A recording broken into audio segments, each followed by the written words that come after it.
Hi hello எல்லாம் எப்படி இருக்கீங்க? ரொம்ப நாள் ஆச்சு நான் வீடியோஸ் போட்டு. யூடியூப் பக்கம் வந்து ரொம்ப நாள் ஆச்சு. Sorry guys. ஆக்சுவலி ஒரு செலிப்ரேஷன் போயிட்டு வந்துச்சு. எனக்கு மட்டும் இல்லை, நம்ம சேனலுக்கே ஒரு செலிப்ரேஷன் சொல்லலாம். நம்ம குட்டி ரிஹானுக்கு இப்போ தான் பர்த்டே முடிஞ்சுது. ஸோ அதனால் என்னால் கண்டினியூஸாக வீடியோஸ் போட முடியல. அந்த வீட்லேயே செலிப்ரேட் பண்ணுறதுனால டெக்கரேஷன் எல்லாமே நானே பண்ண வேண்டியதாக இருந்துச்சு. ஸோ அதான் ரீசன் நான் வீடியோ போடாததுக்கு. இன்றைக்கி வீடியோ எதை பற்றினா குக்கிங் கிடையாது. நம்ம ரிஹான் குட்டியோட பர்த்டே செலிப்ரேஷன்ஸ் பார்க்க போகிறோம். நான் என்னென்ன ப்ரிப்பேர் பண்ணேன் எல்லாமே நம்ம இப்போது பார்க்க போகிறோம். எல்லாருக்குமே நம்ம குழந்தை பிறந்த உடனே நம்ம குழந்தையோட ஃபர்ஸ்ட் பர்த்டேவை எப்படி செலிப்ரேட் பண்ணணும் அப்படின்னு யோசிக்க ஆரம்பிச்சிருவோம். நானும் அப்படி தான். நான் பாப்பா பிறந்ததுலேருந்து நான் யோசிச்சுட்டு இருந்தேன். அப்புறம் கேர்ள் பேபின்னா நிறைய ஐடியாஸ் இருக்கும். பிங்க் தீமில் பண்ணலாம், பாபி தீம், பீகாக் அது இதுன்ட்டு. பட் பசங்களுக்கு நம்ம என்ன டிஃப்ரெண்ட்டாக பண்ணுறது அப்படின்னு நான் யோசிச்சப்போ தான் எனக்கு பிரின்ஸ் தீம் ரொம்ப பிடிச்சிருந்துச்சு. நான் ரிசர்ச் பண்ணி பார்த்ததில்ல.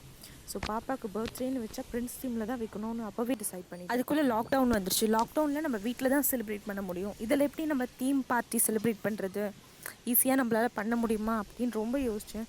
சரி, ஓகே, ஆன்லைனில் ஆர்டர் பண்ணிடலான்னா எப்போ போட்டாலும் உங்கள் ஏரியாவுக்கு அவைலபிள் இல்லைன்னு வந்துச்சு. ஸோ ஓகே, நம்மளே டெக்கரேட் பண்ண ஆரம்பிச்சிடலாம் அப்படின்னு தான் நான் ஃபஸ்ட்டு விளையாட்டாக ஸ்டார்ட் பண்ணேன். பட் ஃபுல் டெக்கரேஷனும் நானே பண்ணுற மாதிரி ஆகிடுச்சு. சரி, நம்ம பண்ணி முடிக்கிறதுக்குள்ளே ஆன்லைன் ஓப்பன் ஆகிடாதா அப்படின்னு பார்த்தேன். அது ஓப்பன் ஆகலை. பட் ஆன்லைனை விட பெஸ்ட்டாக பண்ணியிருக்குன்னு எனக்கு தோணுது. நீங்களும் பார்த்து சொல்லுங்கள். இது பாப்பாவுக்கு தீபாவளிக்கு, ஃபஸ்ட் தீபாவளிக்கு அவங்க தாத்தா பாட்டி வாங்கி கொடுத்த ஷூஸ். இப்போ தான் நல்லா இருந்துச்சுன்னு யூஸ் பண்ண ஆரம்பித்தேன். ரிஹான் டர்ன்ஸ் 1. நார்மலாக வீட்டில் இருக்க பாக்ஸஸ் வச்சு நானே பண்ணது. இது லாஸ்ட் மினிட்ல பண்ணது. ஸோ இது எப்படி பண்ணுன்னு மட்டும் என்கிட்ட வீடியோ இருக்காது. பட் உங்களுக்கு வேணும்னா நான் எக்ஸ்பிளைன் பண்ணுறேன். இது சார்ட்டில் கிளிட்டர் பென் வச்சு பண்ணது. இது நான் தான் பண்ணேன்னு சொன்னால் நிறைய பேர் நம்பவே இல்லை. நான் தான் பண்ணேன் இது எல்லாமே.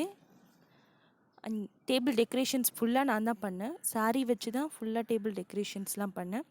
அண்ட் பாப்பாவோட ஃபோட்டோஸ் நியூ பார்ன் ஃபஸ்ட் மந்த்லேருந்து 12 மொத்தம் 13 ஃபோட்டோஸ். அது மேலே குட்டியாக க்ரௌன் மாதிரி வச்சுட்டு, இது அத்தை பீட்ரூட் அல்வா பண்ணியிருந்தாங்க. செம்மையாக இருந்துச்சு. நானே ஃபுல்லாக காலி பண்ணிட்டேன். And here is a hero of the table. இந்த கேக்கை பற்றி நிறைய சொல்லணும், லாஸ்ட்டில் சொல்கிறேன். இந்த பேனர் ஃபுல்லாகவே நான் தான் பண்ணியிருந்தேன். எப்படி பண்ணேன்னு உங்களுக்கு தனியாக அது ஒரு வீடியோ வேணும்னா நான் போடுறேன். கமெண்ட் பண்ணுங்கள் உங்களுக்கு அந்த வீடியோஸ் வேணும்னா. அண்ட் இந்த ஒன் ஸ்டாண்டும் நான் தான் பண்ணேன். நம்ம குட்டி ரிகான் கிஃப்ட் வச்சு விளையாடிட்டுருக்காரு. அவருக்கு வந்து ஒரு கார் கிஃப்டாக வந்துச்சு, டாய் கார். அதை வச்சு விளையாடிட்டுருக்காரு. ஓகே, கேக் வந்து நான் எங்கே வாங்கினேன்னு ஃபஸ்ட்டு சொல்கிறேன். ஏடிஹெச் ஹோம் பேக்கர்ஸ் அவங்கக்கிட்ட இருந்து தான் வாங்கினேன். நீங்கள் அவங்களோட இன்ஸ்டா பேஜில் பாருங்கள். நான் லிங்க் வந்து டிஸ்கிரிப்ஷனில் சொல்கிறேன். செம்ம டேஸ்ட்டாக இருந்துச்சு. அண்ட் நிறைய பேர் இது வந்து ஃபவுண்டன் கேக்கான்னு கேட்டிங்க. இல்லை, இது ஃபவுண்டன் கேக் கிடையாது, க்ரீம் கேக் தான். க்ரீம் கேக்கில் ஒரு தீம் எப்படி பண்ணாங்க அப்படின்னு உங்களுக்கு டவுட் வந்திருக்கும். ஆக்சுவலி இப்போ பார்ட்டிஸ்னாலே ஃபாண்டன் கேக் தான் எல்லாேருக்கும் ரொம்ப பிடிச்சி, இப்போ அதான் ட்ரெண்ட்லேயும் இருக்குது. எனக்கும் அப்படி தான் இருந்துச்சு. ஃபாண்டன் கேக்குன்னு நானும் சொல்லிகிட்டு இருந்தேன். என்ன விஷயம் ட்ரெண்டில் இருக்கோ அது காஸ்ட்லியாக இருக்கும்ல, அதே மாதிரி தான் இந்த ஃபாண்டன் கேக் கொஞ்சம் காஸ்ட்லியாக இருந்துச்சு. அப்போ தான் இன்ஸ்டாவில் ஏடிஹெச் ஹோம் பேக்கர்ஸ் பார்த்தேன். அவங்கக்கிட்டேயும் கேட்டுறேன். அவங்களே எனக்கு ஒரு சஜஷன் சொன்னாங்க. இந்த மாதிரி பட்ஜெட்டில் வேணும்னா நீங்கள் க்ரீம் கேக்லேயே பண்ணலாமே, நாங்கள் உங்களுக்கு க்ரீம் கேக்லேயே பண்ணித்தரோம் அந்த தீம் அப்படின்னு சொல்லியிருந்தாங்க. அது எனக்கு ரொம்ப பிடிச்சிருந்துச்சு. அண்ட் அதே மாதிரி எல்லாமே கரெக்டாக அமைஞ்சிருந்துச்சு. பட்ஜெட்லேருந்து என்னோடய டிசைன்ஸ் எல்லாமே எனக்கு இது மாதிரி நிறைய எனக்கு என்னென்ன டிசைன்ஸ் வேணும், ஒவ்வொரு கேக்லேருந்து குட்டி குட்டி டிசைன்ஸாக எடுத்து நானே கஸ்டமைஸ் பண்ணி அவங்கக்கிட்ட கேட்டேன். அவங்களும் அதுக்கேற்ற மாதிரி எனக்கு பண்ணி கொடுத்துருந்தாங்க. அண்ட் கேக் ரொம்ப ஃப்ரெஷ்ஷாக இருந்துச்சு. ஹோம் பேக்கர்ஸ்ன்றதுனால அவங்க பர்த்டேக்கு முன்னாடி நாள் தான் பண்ண ஸ்டார்ட் பண்ணாங்க. நெக்ஸ்ட் டேவே நாங்கள் எங்கள் கையில் வந்துடுச்சு. ரொம்ப ஃப்ரெஷ்ஷாக இருந்துச்சு. நான் 2 டேஸாக ஃப்ரிட்ஜில் வச்சு அப்பயும் அந்த ஃப்ரெஷ்னஸ் குறையவே இல்லை.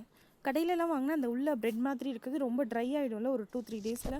இது இன்னும் வெட்டாகவே அவ்வளோ ஃப்ரெஷ்ஷாக இருந்துச்சு. ஸோ உங்களுக்கு அந்த லிங்க் வேணும்னா கண்டிப்பாக டிஸ்கிரிப்ஷனில் போடுறேன், பாருங்கள். அவங்க பேஜ் போய் பாருங்கள். மற்ற டெக்கரேஷன்ஸ்லாம் பாருங்கள். இந்த ஒன் ஸ்டாண்டும் நான் தான் பண்ணியிருந்தேன். இந்த ஒன் ஸ்டாண்ட் நிறைய பேர் கேட்டிருந்தீங்க எப்படி பண்ணியிருந்தேன். அந்த வீடியோ கண்டிப்பாக நான் போடுறேன். இந்த பேனரும் கண்டிப்பாக நான் போடுறேன். ஓவரால் பர்த்டே டெக்கரேஷன் எனக்கு சாட்டிஸ்ஃபைடாக அமைஞ்சிருந்துச்சு. சிம்பிளாக இருந்தாலும் எனக்கு ரொம்ப பிடிச்சிருந்துச்சு. எல்லோரும் அதான் சொன்னாங்க. உங்களுக்கும் கண்டிப்பாக பிடிச்சிருக்குன்னு நினைக்கிறேன். ஸோ எல்லாமே நம்ம கடையில் வாங்கணும்னு இல்லை, நம்ம வீட்லேயும் நம்மளே பண்ணால் சாட்டிஸ்ஃபைடாகவும் இருக்கும், நல்லாவும் வரும்.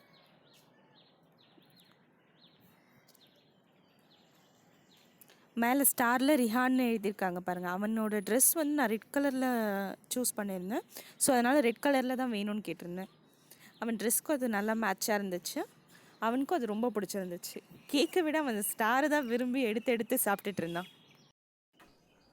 அண்ட் இந்த டேபிள் டெக்கரேஷன், டேபிளை சுற்றி அந்த கிளாத்லாம் வச்சு பண்ணது ஃபுல் அண்ட் ஃபுல் நான் தான் பண்ணேன். என்னோடய சாரீ ஷால்ஸ்லாம் வச்சு நான் பண்ணது. சென்டரில் என்னோடய ப்ளவுஸ் போய்ட்டு ஒன்று இருந்துச்சு கோல்டன் கலரில், அது யூஸ் பண்ணிக்கிட்டேன். ஸோ அதுவே நல்லா என்னோடய தீமுக்கு எல்லாத்துக்குமே மேட்சாக அமைஞ்சிருச்சு. இந்த வீடியோ உங்களுக்கு கண்டிப்பாக பிடிச்சிருக்குன்னு நினைக்கிறேன். சப்ஸ்கிரைப் பண்ணுங்கள், பிடிச்சிருந்தால் லைக் பண்ணுங்கள். இந்த வீடியோவில் நான் பண்ண இந்த மாதிரி ஒன்னும் இந்த பின்னாடி இருக்க பேனர் இதில் ஏதாவது வேணும் அப்படி இது எப்படி ப்ரிப்பேர் பண்ணுறது அப்படின்னு உங்களுக்கு டவுட் வந்துச்சுன்னா கமெண்ட் பண்ணுங்கள். உங்களுக்காக நான் அந்த வீடியோவும் அப்லோட் பண்ணுறேன் சீக்கிரமே. Thank you so much. டடா.